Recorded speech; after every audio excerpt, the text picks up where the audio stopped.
정호영 보건복지부 장관 후보자 자녀들의 경북대 의대 편입을 둘러싼 각종 의혹이 쏟아지고 있습니다. 어제 정 후보자가 기자회견을 열고 자신을 둘러싼 논란들에 대해 해명하는 과정도 있었습니다. 현재까지 제기된 의혹들과 정 후보자의 설명으로 볼 때 조국 전 법무부 장관과는 달리 위법 행위는 없었던 것으로 보여집니다. 하지만 국민들께서 정호영 후보자를 바라보는 시선은 결코 우호적이지 않습니다. 법을 어기지는 않았을지 몰라도 국민이 가진 보편적 상식과 다소 거리가 있는 일들이 정 후보자와 그의 가족들에게 일어났기 때문입니다.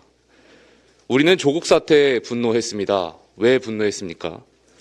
평생 남에게 엄격한 잣대를 들이대며 누구보다 고매한 척 살아왔던 조국 전 장관의 실체를 알아보니 부정과 비리로 뒤덮여 있던 위선 덩어리였기 때문입니다.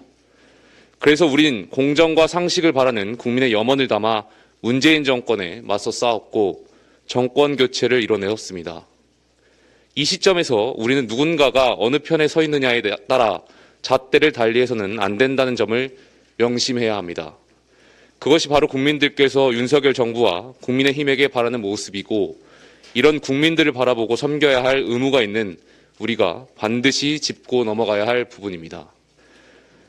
정호영 장관 후보자는 이해충돌 의혹으로부터 자유로울 수 없습니다.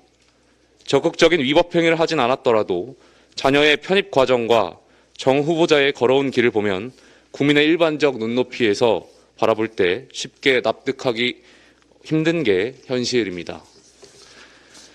아버지가 원장을 지내고 있는 대학병원이 속한 학교에 의대에 자녀가 편입한 것 자체가 오해를 살 수 있다는 물음에 정 후보자는 오해를 살 수 있다고 해서 아들, 딸을 꼭 다른 학교로 보내야 하나 서울대 교수라고 해서 서울대에 자녀를 못 보내는 것과 같은 대답을 내놓았습니다.